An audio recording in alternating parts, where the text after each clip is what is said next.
नमस्कार साथियों, भोजन हमारे जीवन का आधार है जिसके बिना हम जीवन की कल्पना भी नहीं कर सकते। और भोजन ही वह मूलभूत आवश्यकता है जिसने मानव समाज को जंगल में शिकार करने वाली जाति से धीरे धीरे कृषि और अनाज उत्पादन की ओर अग्रसित किया है। आज तमाम रिसर्च भी इस बात की पुष्टि करते हैं कि संतुलित आहार, इंग्लिश में कहें तो बैलेंस्ड डाइट, यानी कि फाइबर, प्रोटीन, कार्बोहाइड्रेट, विटामिन और जरूरी पोषक तत्वों से भरपूर भोजन हमारे शरीर के लिए बहुत आवश्यक है। और ये balanced diet diabetes, cancer, heart disease से बचने में हमारी मदद करता है। लेकिन क्या हो अगर यह भोजन ही हमारे जीवन का सबसे बड़ा दुश्मन बन जाए और हमारे शरीर को बीमारियों से बचाने की जगह खुद बीमारी का कारण बन जाए? अब आप पूछेंगे ऐसा क्यों कह रहे हैं? हम ऐसा इसलिए कह रहे हैं क्योंकि जब आज के दौर में हम खाने के नाम पर फास्ट फूड या प्रोसेस्ड फूड को अपनी लाइफ स्टाइल का हिस्सा बना रहे हैं, तो इसके परिणाम भी बिल्कुल उलट देखने को मिल रहे हैं। इस बात को आप अप्रैल 2019 में द गार्जियन न्यूज़पेपर में छपी एक रिपोर्ट से समझ सकते हैं, जिसमें एक स्टडी का जिक्र करते हुए कहा गया कि दुनिया भर में तंबाकू के सेवन से होने वाली मौतों की संख्या खराब फूड हैबिट्स के कारण होने वाली मौतों की संख्या से कम है। जी हाँ, स्टडी में बताया गया कि खराब डाइट के कारण होने वाली डिजीज के चलते एक साल में दुनिया भर में लगभग 11 करोड़ लोगों की मृत्यु हुई, जबकि तंबाकू का सेवन करने से होने वाली बीमारियों से लगभग 9 करोड़ लोगों की मृत्यु हुई। और अब अगर हम केवल भारत के विषय में बात करें तो स्थिति और ज्यादा खराब दिखती है। जी हाँ साथियों, सितंबर 2023 की एक रिपोर्ट में बीएमसी द्वारा WHO के साथ मिलकर किए गए एक सर्वे में मुंबई में रहने वाले लोगों का हेल्थ डेटा जब इकट्ठा किया गया तो कुछ जानकारी मिली। और जानकारी थी जिसमें पता चला कि खराब फूड हैबिट के कारण 46% मुंबई वाले ओवरवेटेड हैं, 12% लोग मोटापे के शिकार हैं, 19% डायबिटिक हैं और 34% को हाई ब्लड प्रेशर की प्रॉब्लम। इसके अलावा जुलाई 2021 में PIB में Edward effect of junk food पर दी गई एक रिपोर्ट में ICMR द्वारा बताया गया कि जंक फूड के बढ़ते सेवन से भारत के लोगों में डायबिटीज, हार्ट डिजीज और लिवर से संबंधित बीमारियां बढ़ती जा रही हैं। रिपोर्ट में यह भी बताया गया कि फास्ट फूड हैबिट से होने वाली क्रॉनिक डिजीज का प्रतिशत 1990 में 30% था, जो साल 2016 में बढ़कर 55% हो चुका था। वहीं अप्रैल 2019 की रिपोर्ट से पता चलता है कि खराब फूड चॉइस की वजह से अकेले भारत में हर साल लगभग 1.5 करोड़ लोगों की मृत्यु हो जाती है, जो दुनिया भर में दूसरा सर्वाधिक है। 3 करोड़ मौतों के आंकड़े के साथ चीन पहले स्थान पर है। इसके साथ ही आज के समय में भारत डायबिटीज कैपिटल बनने की बात भी किसी से छुपी हुई नहीं है। लेकिन सोचने वाली बात यह है कि इन समस्याओं के होने के बाद भी भारत में फास्ट फूड इंडस्ट्री का मार्केट बहुत तेजी से बढ़ रहा है, जो खास तौर पर युवा लोगों में बढ़ती स्वास्थ्य समस्याओं को लेकर चिंता बढ़ाने वाला है। और इस विषय में ज्यादा जानकारी ना होना इसका एक मुख्य कारण है। इसीलिए आज की इस वीडियो में हम फास्ट फूड या प्रोसेस्ड फूड के ऊपर विस्तार पूर्वक बात करने वाले हैं। तो चलिए शुरू करते हैं। सबसे पहले इस बात का मार्केट साइज और हिस्ट्री समझते हैं। साथियों, भारत में फास्ट फूड स्टॉल की चेन और रेस्टोरेंट की शुरुआत को समझने के लिए हमें थोड़ा पीछे चलना होगा। बात है भारत के लगातार हो रहे नेगेटिव बैलेंस ऑफ पेमेंट की समस्या की। जिस समय आपको याद होगा 1991 के दौर में भारत के आयात के बिल अधिक थे, निर्यात के बिल कम थे और हमें चुकाने के लिए पैसे नहीं थे। ऐसी स्थिति में भारत ने LPG रिफॉर्म्स अपनाए, यानी लिबरलाइजेशन, प्राइवेटाइजेशन और ग्लोबलाइजेशन अपनाए। इसके चलते भारत जो आर्थिक मंदी के दौर से गुजर रहा था, इसने अपने दरवाजे विदेशी कंपनियों के लिए खोल दिए, क्योंकि मनमोहन सिंह जी ने LPG रिफॉर्म्स का प्रस्ताव भारत सरकार के सामने मंदी से उबारने के लिए ही रखा था। फिर क्या था, इन रिफॉर्म्स ने इकोनॉमी को तो रिफॉर्म किया ही, इकोनॉमी को क्लोज इकोनॉमी से ओपन इकोनॉमी बनाया ही, लेकिन साथ ही साथ भारत में प्राइवेट सेक्टर की भागीदारी बढ़ने लगी। वैश्वीकरण के कारण बहुत सी मल्टीनेशनल कंपनीज ने भारत की ओर रुख किया। अब क्योंकि इस रिफॉर्म के कारण विदेशी कंपनीज के लिए भारत में आना और यहाँ उद्योग स्थापित करना आसान हो गया था, तो फूड बेवरेजेस और रेस्टोरेंट चेन भी भारत में आने लगी। इसकी शुरुआत हुई KFC से।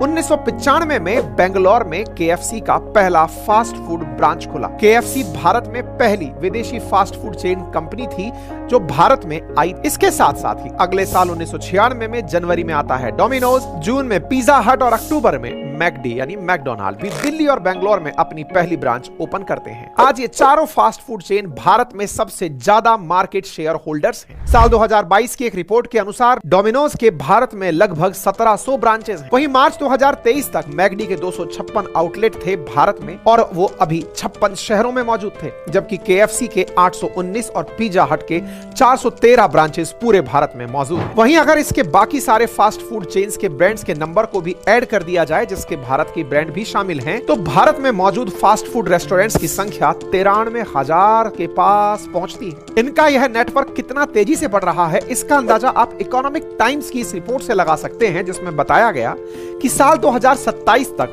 मैकडी अपनी 600 नई ब्रांच भारत में खोलने जा रहा है। यानी कि बड़े शहरों के साथ साथ छोटे टाउन्स के लोगों को भी अपनी फास्ट फूड चेन का कस्टमर बनाने की पूरी तैयारी है। अब अगर इनके रेवेन्यू पर एक नजर डालें तो एक रिपोर्ट के अकॉर्डिंग भारत में साल 2024 का फास्ट फूड सर्विस रेस्टोरेंट का मार्केट 25.46 बिलियन अमेरिकी डॉलर रहेगा, जो कि 2029 में बढ़कर 38.71 बिलियन अमेरिकी डॉलर हो जाएगा। वहीं 2023 में यह आंकड़ा 23.16 बिलियन अमेरिकी डॉलर था। समझने वाली बात है। लेकिन यहां एक और जरूरी बात भी है, और हम भारत के फास्ट फूड मार्केट की बात तो कर रहे हैं, लेकिन हम भारत में हर गली में लगने वाली फास्ट फूड इंस्टॉल को नजरअंदाज नहीं कर सकते, क्योंकि भारत में बड़े रेस्टोरेंट में फास्ट फूड खाने वालों की संख्या के मुकाबले गली नुक्कड़ पर मौजूद इन इंस्टॉल्स पर फास्ट फूड खाने वालों की संख्या काफी अधिक है। स्टैटिका की एक रिपोर्ट के अनुसार साल 2008 में पूरे भारत में लगभग 9,20,000 स्ट्रीट फूड इंस्टॉल थे, जो कि 2013 में बढ़कर 12 लाख के करीब पहुंच गए थे। वैसे ये डाटा भले ही 10 साल पुराना हो, अगर हम इस संख्या को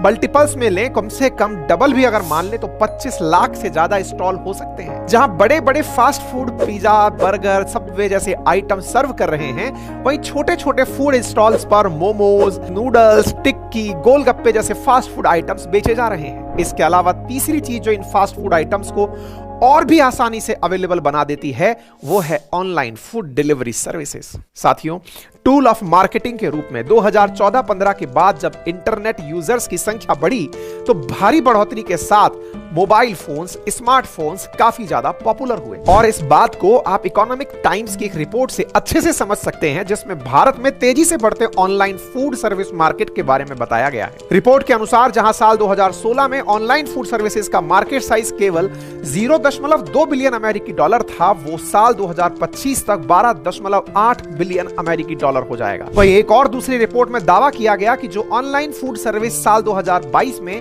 5.33 बिलियन अमेरिकी डॉलर का था, वो साल 2028 तक 29.33 बिलियन अमेरिकी डॉलर का हो जाएगा। साथियों, फास्ट फूड रेस्टोरेंट और ऑनलाइन फूड डिलीवरी का बढ़ता ये नेटवर्क साफ तौर पर इस बात को स्पष्ट करता है कि भारत में खास तौर पर शहरों में रहने वाले लोगों की लाइफ में फास्ट फूड अब डेली खाया जाने वाला भोजन की श्रेणी में आ गया है। अगर इसके कारणों को और भी गहराई से जाना जाए तो ये ज्यादातर वे युवा हैं जो नौकरी, पढ़ाई के लिए फैमिली से दूर हैं, जिन्हें खाना बनाना आता नहीं है या खाना बनाने में परेशानी होती है। और यही लोग इस फास्ट फूड चेन्स और ऑनलाइन फूड डिलीवरी सर्विसेज के सबसे आसान शिकार होते हैं, जिन्हें लुभाने के लिए क्रिएटिव एडवर्टाइजमेंट, मार्केटिंग स्ट्रेटजीज का यूज किया जाता है, जिन पर करोड़ों रुपए खर्च किए जाते हैं और अपने कस्टमर को हर तरीके से सहूलियत दी जाती है, जैसे आधी रात को भी डिलीवरी सर्विस का उपलब्ध होना। ऐसे में बड़ा आसान और सुविधाजनक माध्यम होता है कि फोन से ऑर्डर करके खाना सीधा आपके दरवाजे पर आ जाता है। फिर भले ही क्यों ना वो खाना आपके लिए स्लो पॉइजन का काम कर रहा हो, धीरे धीरे आपको भयानक बीमारियां दे रहा हो, इन सारी बातों को आज हम लोग आरामदायक और सुविधाजनक जीवन की आड़ में नजरअंदाज कर रहे हैं। अब ये सवाल उठता है कि आखिर ये फास्ट फूड और प्रोसेस्ड फूड हमें डायबिटीज, हार्ट डिजीज और शुगर जैसी प्रॉब्लम दे कैसे रहा है? किन केमिकल्स और नुकसानदायक इंग्रेडिएंट्स का उपयोग करके इन्हें ज्यादा स्वादिष्ट और एडिक्टिव बनाया जाता है, जिससे कि आप बार बार फास्ट फूड खाने के लिए मजबूर हो जाते हैं? तो चलिए जानते हैं। सॉल्ट, फैट और शुगर, ये तीन ऐसे एलिमेंट्स हैं जो हमारे दिमाग को सबसे ज्यादा स्टिमुलेट करते हैं और हमारी बॉडी के लिए सबसे ज्यादा एडिक्टिव होते हैं। यहां तक कि शुगर एडिक्टिव को कोकेन के एडिक्शन के बराबर माना गया है। जहां एक और cold drinks, ice cream, bakery products में शुगर का यूज किया जाता है, वहीं दूसरी ओर पिज्जा, बर्गर, नूडल्स, सबवे जैसे फूड आइटम्स में सॉल्ट और फैट को एडिक्टिव एलिमेंट्स के तौर पर यूज किया जाता है। इसे हम थोड़ा विस्तार से समझते हैं। साथियों, जो हमारी जीभ होती है ना, इसमें मिलने वाले स्वाद से होने वाले स्टिमुलेशन दिमाग में सबसे जल्दी पहुंचते हैं, मात्र 5 से 7 सेकंड में। वहीं नाक में जब कोई खुशबू जाती है तो उससे होने वाले स्टिमुलेशन को दिमाग तक पहुंचने में लगभग 10 सेकंड का समय लगता है। और जब हम एक्स्ट्रा सॉल्ट और फैट और शुगर से बने फास्ट फूड को खाते हैं तो इनके स्वाद और खुशबू से होने वाले स्टिमुलेशन के कारण हमारे दिमाग में कुछ केमिकल रिएक्शन होती हैं, जिससे हमारी बॉडी में डोपामाइन का स्तर बढ़ने लगता है। और डोपामाइन का स्तर बढ़ने से हमें बहुत ही अच्छा महसूस होता है, प्लीजिंग हार्मोन है। फिर जब कभी भी आप फास्ट फूड के बारे में सोचते हैं या फास्ट फूड की खुशबू आपकी नाक में पड़ती है तो आपका दिमाग फिर से स्टिमुलेशन करने लगता है, जिससे आपको फास्ट फूड खाने की तीव्र इच्छा होने लगती है। एक तरफ सॉल्ट एलिमेंट का उपयोग फास्ट फूड को एडिक्टिव और टेस्टी बनाता है, और एक ऐसा ही फ्लेवर टेस्ट एनहांसर है जिसे एक नाम दिया गया है अजीनोमोटो, जिसे चाइनीज नमक भी कहा जाता है। इसका उपयोग नूडल्स और फ्राइड राइस में फ्लेवर एनहांसमेंट में किया जाता है। वहीं दूसरी तरफ फैट का यूज करके जंक फूड को ज्यादा खूबसूरत और स्टिमुलेटिव नेचर का बनाया जाता है। जंक फूड में यूज होने वाला यह फैट जानवरों की चर्बी से लेकर बटर, पाम ऑयल और वेजिटेबल ऑयल भी हो सकता है। अब अगर न्यूट्रिएंट्स वैल्यू को देखा जाए तो मैक्सिमम फास्ट फूड में प्रोसेस्ड फूड को यूज किया जाता है, जैसे कि मैदा, ब्रेड, बन। प्रोसेसिंग की प्रक्रिया के दौरान ही ये प्रोडक्ट्स अपने न्यूट्रिएंट्स वैल्यू का लगभग 95% हिस्सा खो देते हैं, जिसमें फाइबर, प्रोटीन, विटामिन जैसे बेसिक और जरूरी न्यूट्रिएंट्स होते हैं। और अगर हम स्ट्रीट फूड स्टॉल की बात करें तो वो 2 कदम आगे ही दिखते हैं। टाइम्स ऑफ इंडिया के अंदर मार्च 2019 में एक रिपोर्ट में बताया गया कि मध्य प्रदेश के इंदौर में फूड एंड ड्रग एडमिनिस्ट्रेशन के द्वारा किए गए ऑपरेशन में जो सैंपल्स फूड स्टॉल से लिए गए थे, उनके परीक्षण से बात सामने आई कि पानी पूरी के साथ मिलने वाले पानी को ज्यादा स्वादिष्ट, स्पाइसी बनाने के लिए फूड वेंडर्स इसमें आर्टिफिशियल कलर्स और केमिकल्स का यूज करते हैं, जो कि पानी को एडिक्टिव बनाता है। सैंपल से यह भी पता चलता है कि ये फूड वेंडर्स पुदीने और स्पाइसेस की जगह टॉयलेट क्लीनर, टार्टरिक एसिड का उपयोग करते हैं। वहीं नींबू और ब्लैक सॉल्ट की जगह पानी में ऑक्सैलिक एसिड और हाइड्रोक्लोरिक एसिड का यूज करते हैं, क्योंकि इन सारे केमिकल्स को यूज करना उन्हें सस्ता पड़ता है और आसानी से उपलब्ध भी हो जाते हैं। स्ट्रीट स्टॉल का ज्यादातर मैदा से बने फूड प्रोडक्ट्स देखने को मिलते हैं, जिनमें बहुत अधिक मात्रा में फैट मौजूद होती है। और मोमोज के साथ खाई जाने वाली मेयोनीज का तो कहना ही क्या, जिसका नाम आपने भी जरूर सुना होगा, क्योंकि ये पिछले कुछ सालों में काफी फेमस हुई है। वेज मेयोनीज को दूध और रिफाइंड ऑयल को मिक्स करके बनाया जाता है। इसके अलावा तेल में बने फूड आइटम्स जैसे टिक्की, समोसा, कचौड़ी, जलेबी, छोले भटूरे, जिन्हें सुनकर ही मुंह में स्वाद आने लगता है, डीप फ्राई करने में उपयोग होने वाला ऑयल बहुत ही खराब क्वालिटी का होता है। आप ऐसे विचार कीजिए, हम में से ज्यादातर लोग रिफाइंड ऑयल, पाम ऑयल या वेजिटेबल ऑयल का उपयोग करते हैं, और ये तीनों ही ऑयल को ना यूज करने की सलाह डॉक्टर्स देते रहे हैं। स्ट्रीट फूड स्टॉल पर यूज होने वाला ऑयल जब बार बार हीट किया जाता है तो उसमें गुड फैट कंपोनेंट खत्म हो जाता है,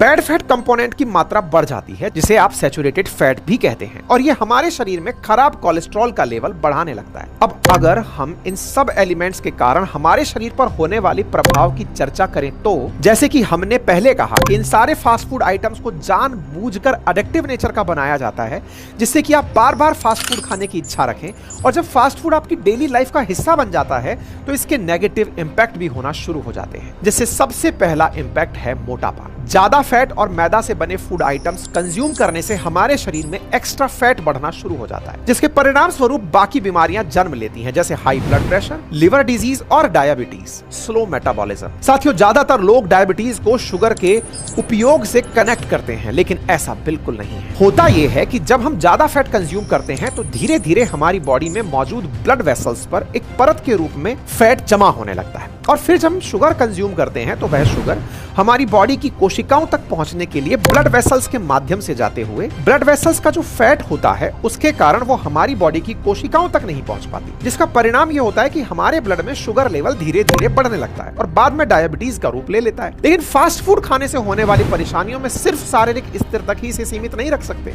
बल्कि इसके मानसिक स्वास्थ्य पर भी बुरे प्रभाव देखे गए हैं। मेडिकल न्यूज टुडे फरवरी 2023 में छपे एक आर्टिकल में बताया गया कि फास्ट फूड में बहुत कम न्यूट्रिशन होता है और कैलोरीज बहुत ज्यादा पाई जाती हैं, और ज्यादा जंक फूड खाने से हमें शारीरिक और मानसिक दोनों प्रकार की परेशानियां होती हैं, जिसमें बताया गया है कि obesity, heart disease, heart blood pressure, digestive problems के साथ साथ जंक फूड का अधिक सेवन करने वाले लोगों में डिप्रेशन और एंजाइटी जैसे प्रॉब्लम्स की भी संभावना बढ़ जाती है। आर्टिकल में 2021 में हुई एक स्टडी में जानकारी दी है, जिसमें बताया गया है कि उस स्टडी में 322 मेल्स और 322 फीमेल्स को शामिल किया गया जिनकी उम्र 30 या उससे ज्यादा थी। स्टडी के अनुसार संतुलित डाइट लेने वाले लोगों को ग्रीन वेजिटेबल्स और नट्स को अपनी डाइट्स में लेते थे, वो काफी पॉजिटिव और हेल्दी महसूस करते थे। वहीं दूसरी ओर सैचुरेटेड फैट और कार्बोहाइड्रेट से युक्त जंक फूड लेने वाले लोगों में मेमोरी और लर्निंग कैपेसिटी में ड्रॉप देखने को मिलता है, जो सीधे तौर पर आपकी एकेडमिक और प्रोफेशनल लाइफ की प्रोडक्टिविटी को कम करता है। जंक फूड का अधिक उपयोग आपको डिप्रेशन, एंजाइटी और अल्जाइमर जैसी परेशानियां दे सकता है। इसके अलावा यह बात भी है कि खराब फूड हैबिट की यह आदत बच्चों में ज्यादा तेजी से बढ़ रही है, खास तौर पर जब भारत को ध्यान में रखकर इस विषय को देखते हैं तो। और जब युवा लोगों की बात होती है तो उसमें बढ़ते डिप्रेशन और एंजाइटी की प्रॉब्लम से उनके मानसिक स्वास्थ्य के प्रति चिंता बढ़ाने वाले आंकड़े भी सामने आते हैं। जुलाई 2022 की बीबीसी रिपोर्ट में यूनिसेफ वर्ल्ड द्वारा ओबेसिटी एटलस फॉर 2022 सर्वे में डाटा में बताया गया कि भारत में लगभग 2,70,00,000 बच्चे मोटापे के शिकार हैं। साल 2030 तक दुनिया भर में मौजूद प्रत्येक 10 बच्चों में से एक बच्चा भारतीय मोटा होगा। टाइम्स ऑफ इंडिया की अप्रैल 2023 की न्यूज रिपोर्ट में यूनिसेफ के द्वारा ही दी गई जानकारी से भारत के युवाओं में बढ़ते डिप्रेशन की समस्या का भी पता चलता है, जिसमें बताया गया कि दुनिया भर के 30 करोड़ लोग मानसिक समस्याओं से प्रभावित हैं और भारत में 15 से 24 साल की उम्र में प्रत्येक 7 में से एक आदमी डिप्रेशन की समस्या से जूझ रहा है। ऐसा बिल्कुल नहीं है कि सिर्फ जंक फूड का सेवन ही इसका कारण है, बल्कि डिप्रेशन की समस्या जेनेटिक के साथ साथ लाइफ स्टाइल से भी हो सकती है। लेकिन यह जरूर है कि जंक फूड आपकी अनहेल्दी लाइफ स्टाइल का सबसे बड़ा कारण है, जिसका आपके मानसिक स्वास्थ्य पर नेगेटिव इंपैक्ट जरूर पड़ता है। साथियों, कभी कभी जंक फूड खाना आपके एंजॉयमेंट का हिस्सा हो सकता है, इसमें कोई नुकसान वाली बात नहीं है। अगर आप महीने में 1-2 बार बाहर खाना पसंद करते हैं या फिर कुछ स्पेशल इवेंट्स पर हम बाहर जाना पसंद करते हैं, लेकिन अगर आप सुविधा और आसानी देखते हुए फास्ट फूड को अपनी डेली लाइफ का हिस्सा बना चुके हैं तो यह बात आपके लिए काफी नुकसानदायक हो सकती है। इस वीडियो के माध्यम से हमने जंक फूड और इसके लॉन्ग टर्म इफेक्ट के बारे में आपको बताने की कोशिश की है। आशा करता हूं कि आप सभी को यह वीडियो पसंद आया होगा। इस वीडियो के माध्यम से मिली जानकारी से आपको हेल्प जरूर मिलेगी और अगर यह जानकारी आपको काम की लगे तो सेशन को लाइक और शेयर करना बिल्कुल ना भूलें। चैनल पर नए हैं तो सब्सक्राइब जरूर करें। धन्यवाद।